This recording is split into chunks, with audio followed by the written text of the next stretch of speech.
দুর্নীতি তদন্তে প্রথম গ্রেপ্তার প্রাক্তন দমকল মন্ত্রী সুজিত বসু। পরিবর্তনের সরকারকে তাহলে প্রাক্তন দমকল মন্ত্রীকে দিয়েই স্বচ্ছতা অভিযান শুরু করলো।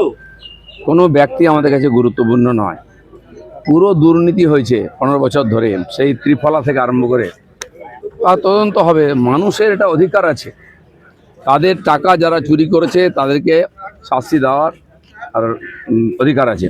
সেই জন্য সরকার এসছে, সরকারের দায়িত্ব দুর্নীতিবাজদেরকে আইনের সামনে নিয়ে আসা। প্রশাসন সেই কাজটা করবে, আইন তাদেরকে সাজা দেবে। সিন্ডিকেট রাজ, অবৈধ বালি খাদান, কয়লা খাদান থেকে বালি চুরি, গরু পাচার যাবতীয় বন্ধ করা বিজেপির মূল এজেন্ডা ছিল। বন্ধ হয়ে গেছে।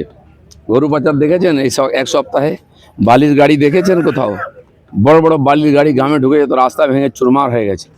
এমএলএরাও কালকে বলছিলেন যে সব বন্ধ হয়ে গেছে, আর পার্মানেন্টলি বন্ধ হবে। যেখানে সেখানে একটা গেট লাগিয়ে দিয়ে রাস্তায় গুন্ডা ট্যাক্স না হতো, গাড়িতে সমস্ত মানুষের কাছ থেকে সব উঠে গেছে। বাকি যেখানে যা আছে আপনারাও বলুন, আমাদের এমএলএ থেকে মাননীয় মুখ্যমন্ত্রী বলেছেন যেখানে যা আছে খবর দিন, সেখানকার ডিএমের সঙ্গে তাদের মিটিং করানো হবে। সমস্ত কমপ্লেন জনতাকেও বলছি, আপনারা আপনাদের কমপ্লেন আমাদের এমএলএদের মাধ্যমে জানান, মেল করুন, মাননীয় সিএমের দপ্তরে মেল করুন, সব কিছু সমাধান হবে। আপনি সবসময় মানুষের সঙ্গে ছিলেন এবং এখনো আছেন, এবং আপনার যে 3টে দপ্তর, সেই দপ্তর একেবারে মানে রুট মানুষের সঙ্গে কাজ করার দপ্তর। পার্টি হয়তো তাই ভেবেছে যে আমি মানুষের সঙ্গে কাজ করতে ভালোবাসি, তাই আমাকে দপ্তর দেওয়া হয়েছে যাতে আমি মাঠে ঘাটে ঘুরতে পারি। ঠান্ডা করে বসে কাজ করার লোক আমি নই। জেড প্লাস তুলে নেওয়া হলো অভিষেক বন্দ্যোপাধ্যায় কেন্দ্রীয় স্বরাষ্ট্রমন্ত্রকের নিয়ম মেনে, এবং তাহলে কি নিয়ম ভেঙে পিসির ক্ষমতায় এতদিন বাড়তি নিরাপত্তা ভোগ করছিলেন অভিষেক? সবই নিয়ম ভেঙে।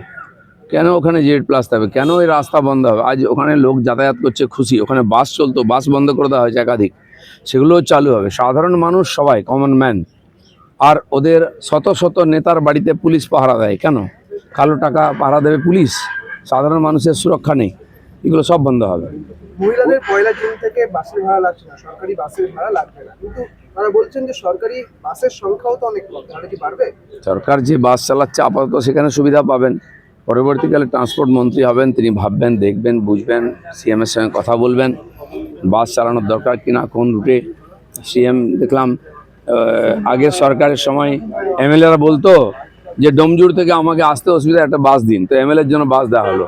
বাসের ভাড়া উঠতো না, পোষাতো না, আবার 2 মাস পরে সে বাস বন্ধ হয়ে যেত। অনেক দেখেছি আমরা, বড় বড় করে সেখানে উদ্বোধন হতো পয়সা খরচা করে, কি অমুক বাস হলো, তারপরে 2 মাস পরে দেখা যাচ্ছে বাসটা আর নেই। এরকম স্টান্টবাজির পলিটিক্স আমরা করবো না। সাধারণ মানুষের সুবিধার জন্য যদি মনে হয় সেখানে বাস দেওয়া দরকার, সরকার দেবে। বলছি, সুব্রত গুপ্তের পরেই মুখ্য সচিবের দায়িত্ব পেলেন মনোজ আগরওয়াল। দুজনের তত্ত্বাবধানে এত বছর পর সুষ্ঠু ভোট হলো বাংলায়, তাই কি এই বাংলা সুশাসন ফেরাতে? না, যোগ্য ব্যক্তিকে আমরা নিয়ে আসবো। দুর্নীতিবাজ লোকেদের রাখা যাবে না, অযোগ্য লোকেদের মাথায় বসিয়ে দেওয়া হয়েছে যোগ্য ব্যক্তিদের, সেজন্য তারা হীনমন্যতায় ভুগছিলেন। তো যোগ্য ব্যক্তিকে সামনে আনা হবে, আরও অনেক পরিবর্তন হবে। বাড়ির মধ্যে আবার সুড়ঙ্গ, বহুমূল্য আসবাবপত্র। হাওড়ার যে অরূপ রায়, তার ঘনিষ্ঠ তৃণমূল নেতা শামীম আহমেদের বাড়িতে 15 বছরের লুটে তাহলে সুড়ঙ্গের ভেতর সঞ্চয় করতে শিবপুর থানার পুলিশ গেছে। সুড়ঙ্গ দেখবেন, গুহা দেখবেন, ঘরের মধ্যে আলমারি দেখবেন, টাকা ভর্তি, এগুলো সব বেরোবে আস্তে আস্তে। এখনও সরাবার চেষ্টা করছে কেউ কেউ, সে সুযোগ দেওয়া হবে না কাউ। চলুন।